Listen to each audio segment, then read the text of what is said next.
Begal, tidak boleh ditembak. Saya Menteri Hak Asasi Manusia, memang perbolehkan membunuh orang, menembak orang. Karena dalam konteks hak asasi manusia, itu negara diberi otoritas terbatas hanya melalui peradilan yang memutuskan menghukum mati. Otoritas terbatas. Di luar peradilan, tidak diberi otoritas untuk orang mengambil nyawa. Kalau kamu mengajukan sesuatu, usulan ke DPR, hanya tunggal, itu mereka hanya menyatakan setuju dan tidak setuju. Kalau setuju, alhamdulillah. Kalau tidak setuju, astagfirullah. Innalillahi.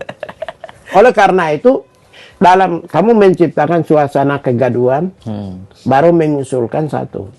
Itu usulan yang baru satu itu bikin mengagetkan mereka. Sehingga ketika mereka terpojok, mereka akan menawarkan satu alternatif win-win solution. Mau manuver mendadak, efek kejut. Efek kejut. Tidak disangka-sangka. Spontanitas berarti, Pak. Spontanitas, manuver mendadak, efek kejut, tidak disangka-sangka. Itu namanya inopinatum. Dan itu butuh kecerdasan ekstrim. Luar biasa. Kok kamu baru tahu? Jangan bilang-bilang ya. Ya enak. Sekarang begitu saya naikkan levelnya sama dengan MA, MK, terus disebut pelemahan. Halo, boleh nggak saya menyatakan perlu belajar lagi? Belajar lagi untuk menjadi orang jujur. Ya kan mungkin karena belum membaca utuh itu, Pak. Nah, sebutan aja saya jadikan lembaga negara aja sebenarnya harusnya menyatakan matur nuwun. Ya, pemirsa ya. Beliau ini wartawan Istana Negara. Beliau tahu kami 100 lebih kemarin duduk di ruang sempit. Jadi itu juga orangnya juga banyak. Orangnya kebanyakan, ya, kabinetnya. Di ruang sempit tapi orangnya kebanyakan. Karena itu gini ya, clear ya sekarang ya. Bukan karena visa atau politik, nggak ada politik. Nggak ada itu. Solid jadi apa? Solid.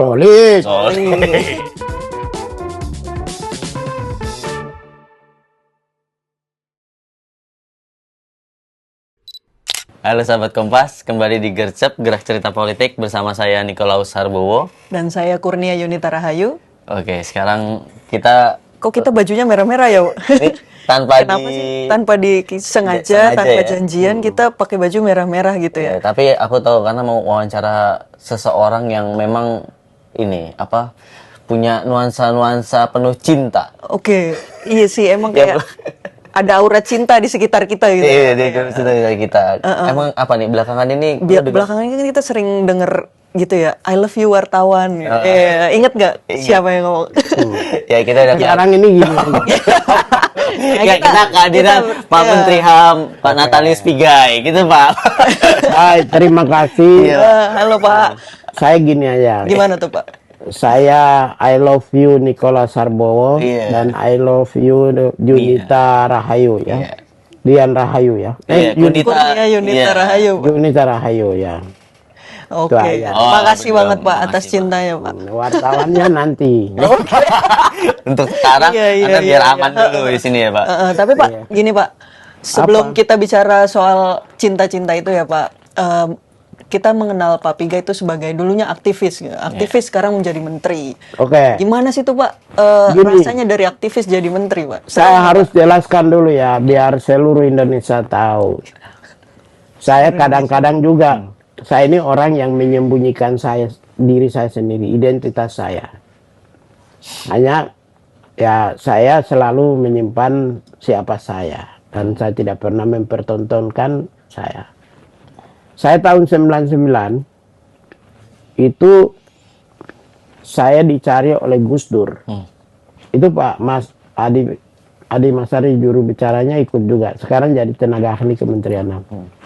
Saya dicari oleh Gus Dur melalui Al-Hilal Hamdi dan Alwi Siap, Menteri Luar Negeri. Saya sudah pulang, saya kan aktivis. 98 saya sudah pulang setelah lulus. Lagi mau pergi kebun, dicari Gus Dur. Kemudian ya singkat cerita, umur saya 21 tahun, saya sudah jadi staf khusus Menteri Al-Hilal Hamdi di Transmigrasi. Setelah itu selesai, Pak Hilal Hamdi itu kan digantikan oleh Menteri Transmigrasi dan Tenaga Kerja namanya Yaakob Noah. Jadi Pak Hilal titipkan saya ke Yaakob. Jadi saya masih tetap staf khusus Menteri Tenaga Kerja. Setelah Yaakob selesai, Fahmi Idris jadi Menteri Tenaga Kerja. Nah, Yaakob titipkan saya ke Fahmi Idris. Setelah itu Herman Suparno, PKB, jadi Menteri Tenaga Kerja. Ya saya kan dicari Gus Dur. Nah, karena PKB, saya langsung staf khusus merangkap eselon 4 di Depnaker. Saya selama staf khusus itu saya ikuti proses seleksi pegawai, ya normatif lah ya. Karier seperti CPNS, PNS, honorer, PNS, CPNS. Dan saya sudah PNS, jadi Herman Suparno masuk, saya jadi eselon 4. Terus Yaakob, setelah itu Herman Suparno digantikan oleh Muhaimin. PKB juga kan, saya masih untung. Nah, dititip ke Muhaimin. Setelah itu Muhaimin kasih jabatan sama saya. Setelah selesai, Muhaimin bilang, Natalius, kau ini kan bagus ini, dia bilang, lebih hebat dari pegawai negeri sipil. Mending kamu bertarung aja di Komnas HAM. Akhirnya saya keluar dari jabatan. Sebelumnya saya dapat jabatan struktural dan fungsional di Depnaker Trans. Jadi dulu saya itu pegawai transmigrasi, pegawai tenaga kerja, pernah juga di BNSP, staf sertifikasi profesi, pernah juga di bahkan pembentukan BNP 2 TKI. Jadi sekarang ini ada 5 kementerian ya dan lembaga yang saya pernah menjabat dan jadi pegawai. Jadi 5-5-nya ini saya bisa jadi menteri karena saya pegawai negeri dulu. Sudah memahami. Ya, saya pegawai. Iya. Mau urus buruh migran, saya pegawai. BNSP, saya pegawai. Transmigrasi, saya dari honorer. Depnaker, saya pejabat. Honorer pegawai. Jadi tidak hanya Natalius itu tahu tentang hak asasi manusia. Ini udah memang dari nol, dari bawah. Setelah itu jadi Komnas HAM. Komnas HAM dipegang oleh, saya dididik oleh Jimli, Profesor Dr. Jimli Asidiki dan Makarim Wibisono. Setelah Komnas HAM selesai, saya dipanggil oleh Pak Prabowo. Nah, kemudian Pak Prabowo angkat saya. Jadi gini, untuk mengelola negara. Saya bukan orang baru dalam dunia pemerintahan. Jadi untuk pemimpin Indonesia itu bisa diproduksi oleh partai politik, bisa diambil dari umum, profesional, bisa juga dipersiapkan. Pak, tapi yang bikin Pak Prabowo ya kayaknya memilih Bapak gitu apa Pak? Apa karena kan saya dengar Bapak emang jadi teman diskusi yang sering gitu ya dengan Pak Prabowo? Tidak juga gini. Saya kenal Prabowo itu pertama tanggal 31 Desember 1996. Saya umur 16 tahun. 17. Pak Prabowo diundang ke Bandung di Ajendam oleh Ikatan Mahasiswa Irian Jaya. Beliau sampaikan materi. Begitu beliau sampaikan materi, saya kan muda. Masih muda kan? Muda emosional lagi. Beliau ngomong tentang satu aspek soal Freeport. Saya berdiri, saya protes, saya bilang pulang. Pulang itu, saya bilang tidak, salah Pak. Bapak ngomong salah Pak. Saya diperiksa oleh ajudannya. Yang terakhir menjadi apa namanya, Kapuspen Abri. Namanya Mayor Jenderal Purnawirawan Puat Basa. Puat Basa yang periksa saya. Dia bilang, kamu umur berapa? 16 tahun. Oh, kamu anak kecil. Ini Pak Prabowo kasih 100.000, kamu pulang ya. Banyak Jadi Pak Prabowo itu, saya protes itu dikasih 100.000. Makanya sepanjang hajat hidup, saya itu tidak pernah ngeh kalau Pak Prabowo itu orang jahat, orang tidak baik. Saya umur 16 tahun, saya protes ini. Jenderal Kopassus bintang 2, Danjen Kopassus lagi. saya protes, saya interupsi. Hmm. Saya diperiksa bukannya dihukum, dikasih 100.000. Saya ke Jogja. Hampir 28 tahun kemudian, orang yang saya protes itu kasih saya menteri. Satu di antara 35 atau 36 menteri di Indonesia dari 287 juta adalah Natalius Pigai. Karena itu, semua program dan kegiatan Kementerian HAM itulah yang diberitakan oleh berbagai media.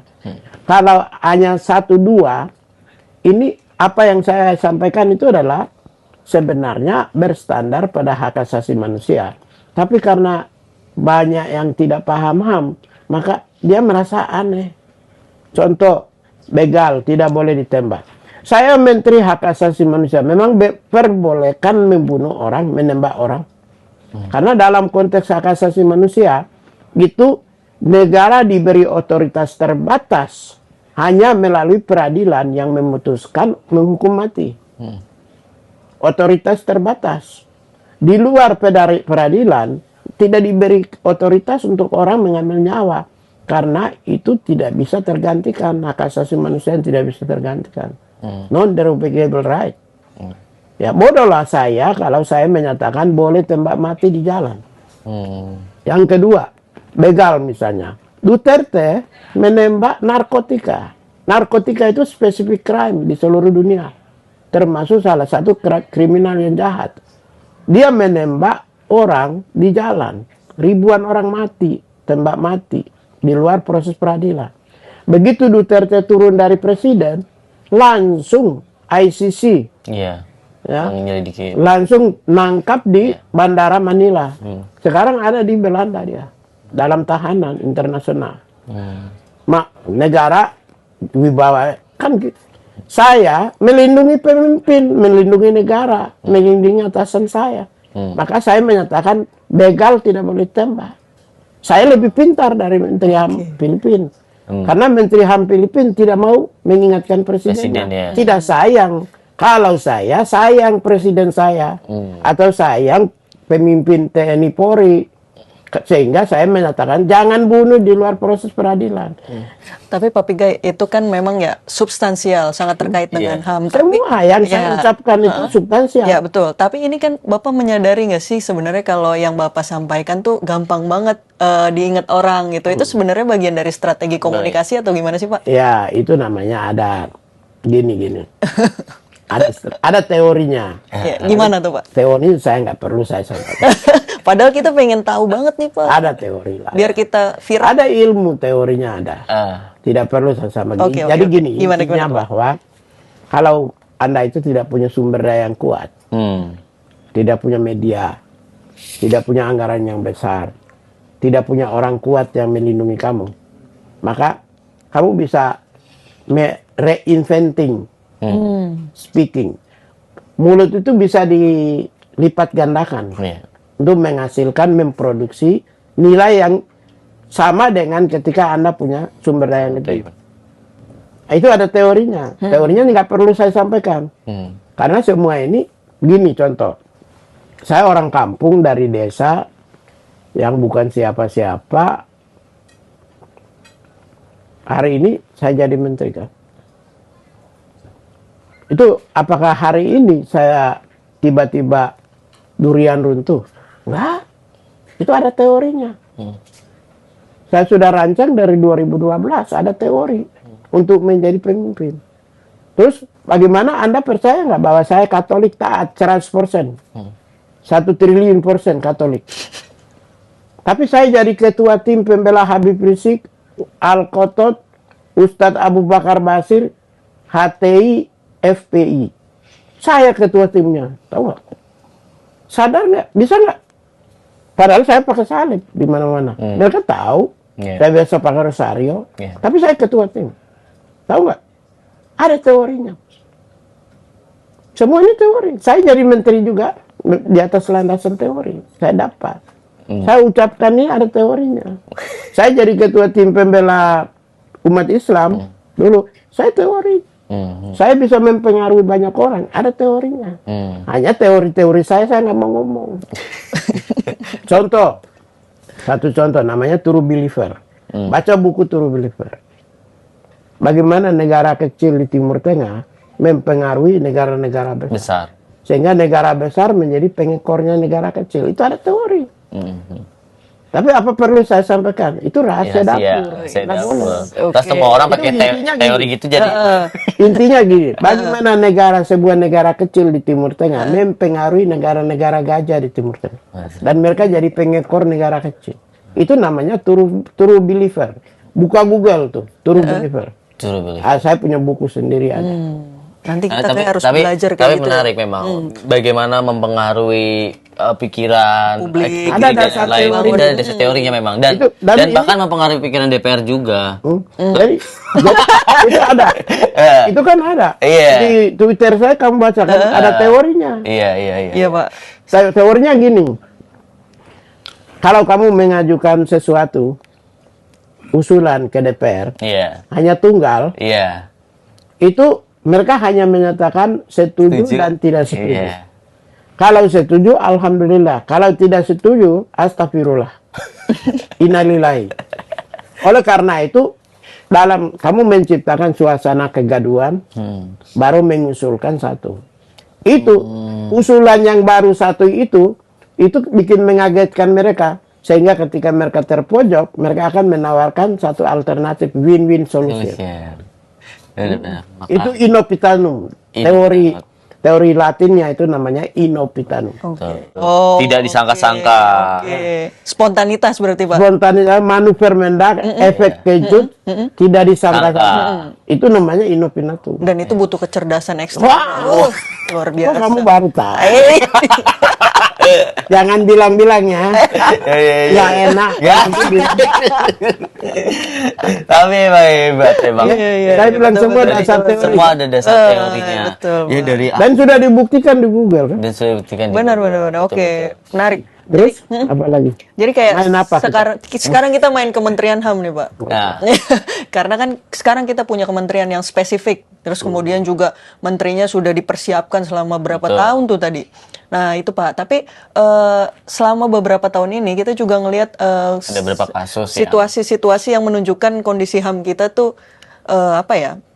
Kabarnya tidak baik gitu. Jadi masih banyak serangan terhadap aktivis, kemudian juga baik itu serangannya baik secara langsung Atau maupun doxing di media sosial dan serangan lain-lain. cyber Oke. sampai Lalu juga ada ujungnya kasus Andri Yunus Andri mungkin. Yunus itu. Oke, Nah, gini. Berapa orang yang negara tangkap selama ini? Perintah negara. Berapa orang yang negara bunuh? Berapa orang yang negara siksa? Angkanya berapa dibanding yang dulu? Dulu Habib Rizik masuk penjara, Al-Qotot ditahan, ustadz-ustadz semua ulama ditahan, aktivis ditahan. Saya termasuk yang dilaporin terus-menerus. Kalau dulu-dulu sebelumnya. Dibanding sekarang ini, berapa orang yang dilaporkan oleh pejabat negara ke polisi? Oke. Ya. Artinya apa?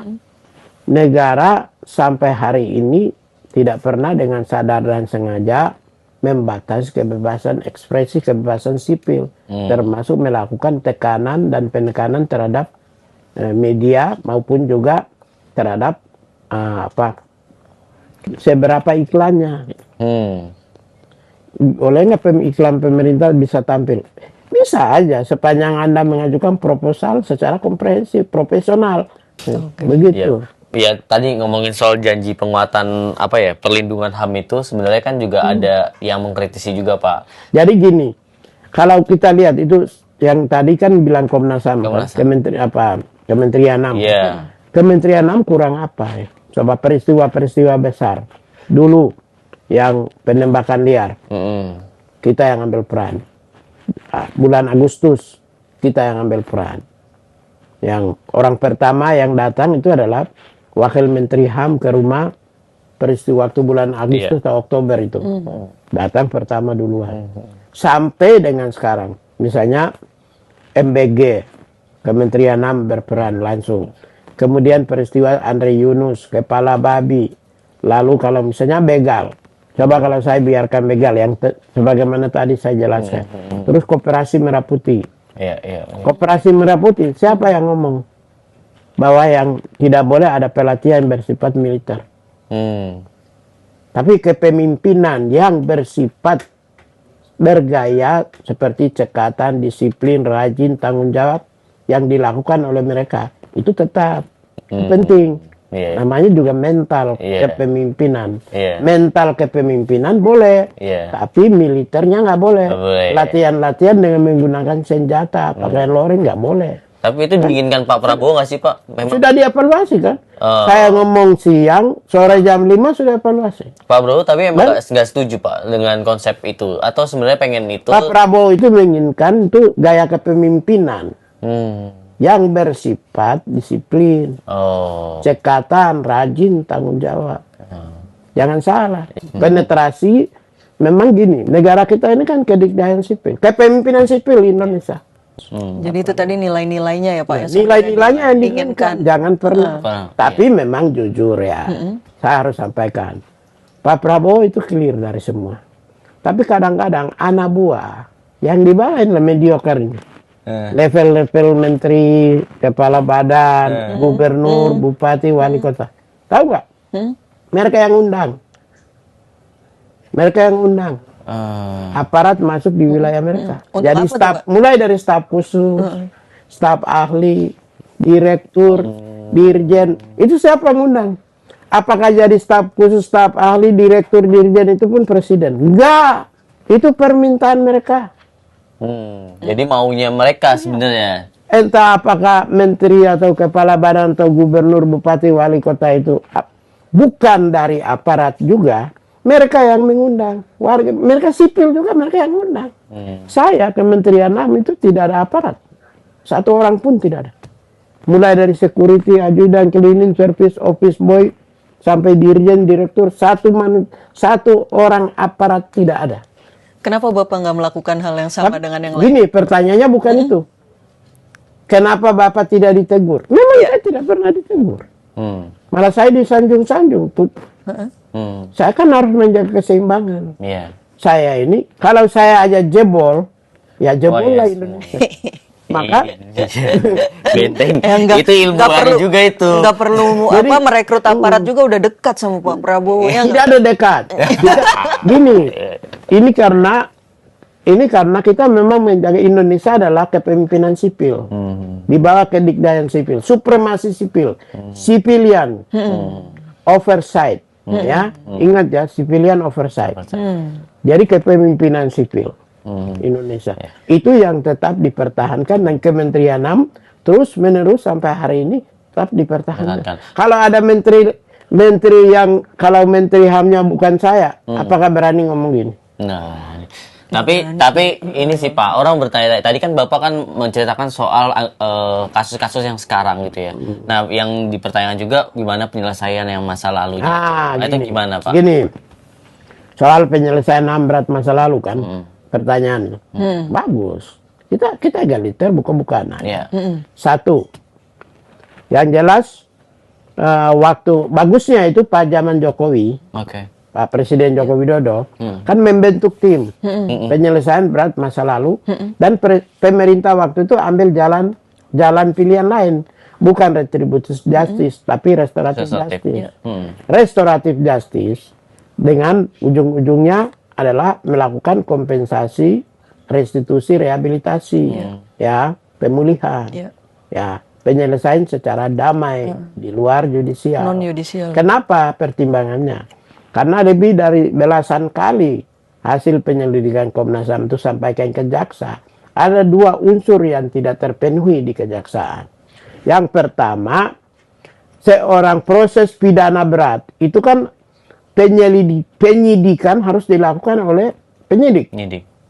Ini Komnas HAM tidak ada penyidik, oleh komisioner yang melakukan. Maka tidak memenuhi syarat formal. Yang pertama. Terus penyidik sesuai dengan undang-undang kejaksaan. Surat panggilan penyidikan dilakukan oleh penyidik, dan kop suratnya itu harus jelas oleh penyidik.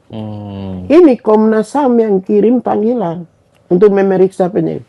Maka syarat formil tidak terpenuhi, syarat material, bukti data, fakta, informasi, scientific investigation, bukti-bukti materialnya juga tidak terpenuhi. Karena bukti formilnya tidak terpenuhi, bukti materialnya tidak terpenuhi, maka kejaksaan tolak terus. Oh. Sepanjang undang-undang kejaksaan, undang-undang HAM tidak diperbaiki, misalnya komisioner Komnas HAM jadi penyidik, surat pemanggilan oleh penyidik di Komnas HAM, tidak ada status penyidik dan jabatan penyidik Komnas HAM, tidak akan pernah ada. Mana ada undangan untuk lakukan penyidikan seorang terduga dikirim oleh yang bukan penyidik. Bagaimana dijadikan dokumen penyidikan di peradilan HAM berat? Tidak bisa, makanya ditolak terus. Sampai kapanpun. Maka negara waktu itu, zaman Jokowi, waktu Pak Mahfud, mengambil jalan, yaitu melalui restoratif justice. Kebetulan peristiwa tahun 1965, itu aktor-aktornya sudah meninggal semua. Ya, korbannya keturunan yang kedua, ketiga. Sehingga mau ada restoratif justice. Semua karena itu negara memegang otoritas penuh. Telah menentukan jalan pilihan penyelesaian noda hitam bangsa masa lalu dengan restoratif justice. Sekarang yang dilakukan oleh pemerintah adalah melanjutkan apa yang sudah dilakukan oleh presiden sebelumnya. Yaitu, dan presiden sudah menyampaikan pernyataan kan, Pak Jokowi waktu itu menyampaikan pernyataan, sampaikan secara terbuka. Jadi secara politik sudah diselesaikan oleh Pak Jokowi. Sekarang adalah melanjutkan proses pemulihan bagi keluarga korban. Maka Kementerian HAM sekarang sudah mempersiapkan segalanya, termasuk anggarannya kita sudah siap. Tinggal kalau kami kasih itu kan harus revisi instruksi presiden. Karena dulu itu, karena pemulihan itu kan dilakukan oleh kementerian lembaga. Dulu waktu zaman Pak Jokowi itu, kementerian lembaganya, sebutan nama lembaga kan beda. Misalnya, soalnya untuk kita mau ingin naikkan ibadah haji. Dulu dalam impres dulu itu disebut melalui Kementerian Agama. Sekarang Kementerian Haji. Sudah beda, nama nomenklatur aja beda. Dulu pembangunan perumahan dilakukan oleh Kementerian PUPR. Udah beda. Sekarang Kementerian Perubahan. Maka sekarang yang kita lakukan adalah instruksi presiden yang lama ini dengan nomenklatur yang berbeda ini, kita lakukan perubahan terbatas. Dengan menyesuaikan dengan nomenklatur yang ada. Setelah selesai itu, anggaran Kementerian HAM sudah ada anggaran. Tahun ini juga sudah ada. Tapi itu Bapak sudah mulai komunikasi juga Pak? Sudah. Sekarang gini, instruksi presidennya sudah sedang diproses, tinggal disampaikan dan ditandatangani oleh presiden. Maka pertengahan atau begitu selesai keluar ya anggaran yang ada. Langsung Bapak koordinasi dengan keluarga-keluarga itu? Kan datanya sudah ada. Dulu oleh KPP HAM, dulu yang oleh zaman Pak Mahfud kan sudah ada nama-nama. Dan nama-nama juga sudah berdasarkan hasil penyelidikan Komnas HAM. Gampang, dokumennya sudah ada. Tinggal verifikasi ulang. Pak, tapi apa sih Pak dasar di revisi Undang-Undang HAM itu benar nggak ketika Komnas HAM mau jadi subordinat dari Kementerian HAM? Ini yang kami punya draft ini sudah hampir 3 bulan sudah keluar, sudah upload, semua orang baca. Ada nggak satu pasal yang diprotes? Nggak ada. 3 bulan keluar loh. Setelah saya ngomong baru besok ada yang protes, itu artinya tipu, tukang tipu, bohong. Tapi 3 bulan kita rilis ke publik, semua orang baca, satu pasal pun tidak ada yang protes. Kenapa? Karena yang nyusun ini kan tadi saya bilang Profesor Jimli itu ketua Dewan Penasehat Komnas HAM. Makarim Bibisono itu Komisi HAM PBB dulu ketua. Terus 3 orang ketua Komnas HAM yang nulis. Kami semua itu ya ada sekitar 7 orang mantan komisioner Komnas HAM. Kemudian tokoh-tokoh HAM di Indonesia yang nulis. Ada Rocky Gerung ikut nyusun. Haris Sasar ikut nyusun. Apakah kami punya kemampuan untuk melemahkan? Enggak ada lah. Tapi tidak akan itu cuma gini aja. Itu cuma bikin apa namanya riak-riak yang nggak berisi. Jadi ini jelas saja cemburu. Karena nggak diajak. Cemburu kenapa menteri 3 yang jadi menteri yang ya memang nggak bisa. Ya mereka kan nggak ngerti HAM. Oke. Makanya kita gini, satu contoh. Komnas HAM sekarang ini adalah lembaga independen negara yang tidak jelas statusnya. Jiwa spiritnya ada di Undang-Undang Dasar 45 tentang human rights. Human right. Ya. Tapi raganya tidak ada di dalam Undang-Undang Dasar 45. Contoh, tentang konstitusi. Spiritnya ada di Undang-Undang Dasar 45, tapi di dalam Undang-Undang Dasar 45, batang tubuhnya disebut Mahkamah Konstitusi. Tentang Mahkamah Yudisial. Di dalam Undang-Undang Dasar juga disebut Mahkamah Yudisial. BPK, Undang-Undang Dasar disebut. MK, Undang-Undang Dasar disebut. Komnas HAM itu spirit jiwa HAM-nya disebut, tapi raganya tidak pernah disebut. Maka dia ini sulit sekali untuk menempatkan Komnas HAM ini sebagai dalam ketatanegaraan Republik Indonesia, dia posisinya di mana.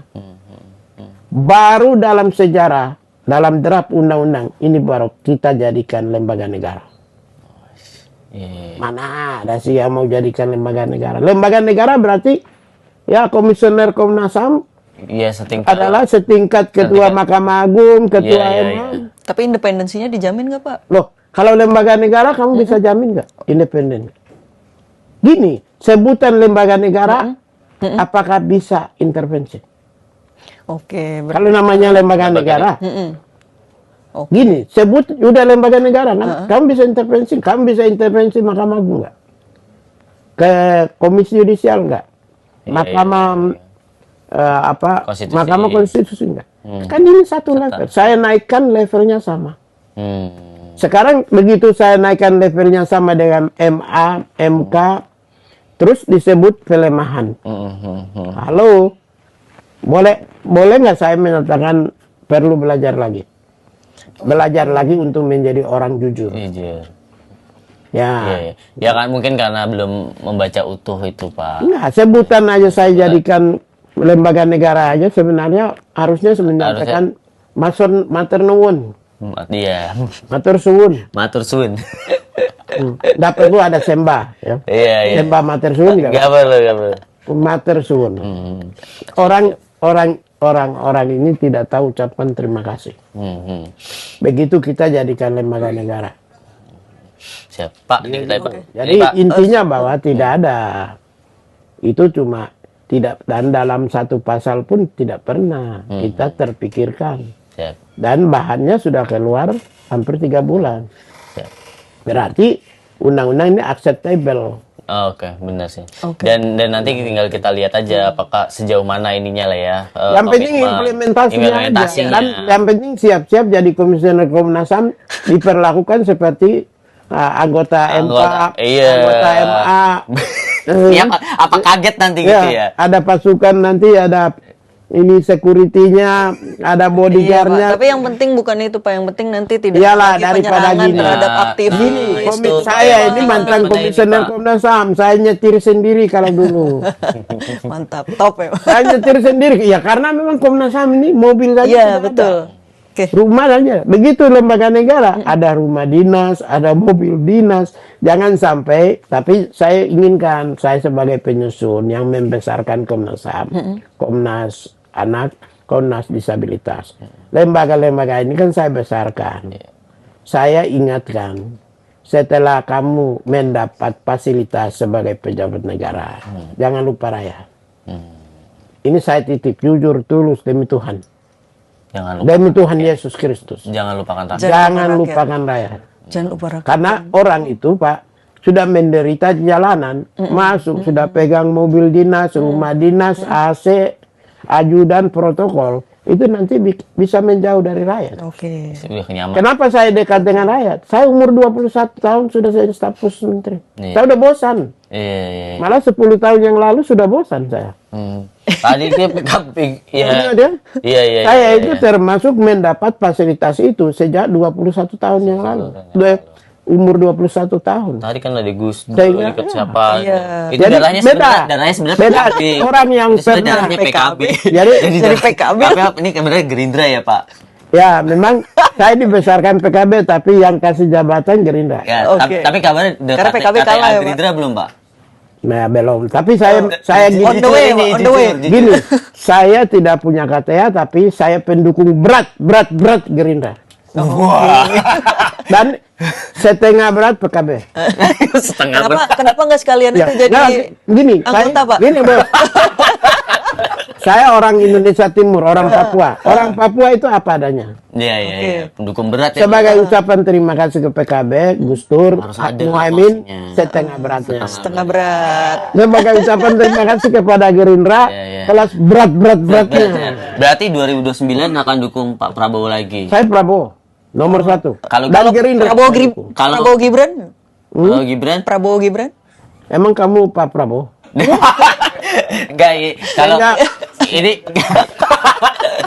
ini kalau Pak, bukan. enggak, ini pertanyaan Pak. Ini Pak, kalau kan misalnya- banyak kalau- yang Begini, seakan-akan kamu Prabowo daripada Pak, harusnya pertanyaannya gimana? Ya udah, oke, kayak gimana kalau Prabowo dan Gini. Gibran ini berpisah maju lagi atau berpisah jalan gitu. Bapak pilih yang mana coba? saya pendukung Prabowo. Apa yang diputuskan Prabowo? Harga mati saya pendukung, tapi jabatan saya tergantung Bapak. Oke. Karena saya tahu tanggal 21 Februari, 5 hari setelah pemilu, saya sudah diminta untuk jaga kesehatan jadi menteri. Kalau gini aja, saya ngomong ya, Iya. gini, enaknya ikut Prabowo. Iya. Prabowo bilang ikut saya, itu artinya benar kamu ikut. Oke. Seperti saya, jauh sebelum pelantikan beliau aja belum dilantik, saya sudah menteri. Sudah menteri. Iya. Inilah enaknya ikut Prabowo. Jadi 2029 sebaiknya ikut aja Prabowo. Apapun pilihannya. Ya, apapun. Apapun. Gini, Siapapun dia cawapresnya. akan kasih. Dia akan kasih. Iya. Semua dia akan kasih kok. Dia ini tahu ucapan terima. Tahu Pak orang, Prabowo adalah pemimpin Indonesia yang tahu mengucapkan terima kasih. Oke. Iya, iya. Tahu ucapan terima kasih. Jadi pemimpin itu tahu ucap terima kasih. Iya. Ada pemimpin yang tahu ucapan terima kasih. Kasih. Ada pemimpin yang tidak Gibran? tahu ucapan. Ucap Saya terima nggak kasih. tahu. Gibran kan Wah, pres. gini bos. Gibran itu atasan saya. Iya. Tidak boleh saya menilai atasan. Oh, iya. Itu haram hukumnya. Oke. Karena bawahan prajurit itu menerima perintah dan melaksanakan tugas. Tidak boleh ada penilaian. Padahal ada Anda penilaian salah, 36. cabut. Iya.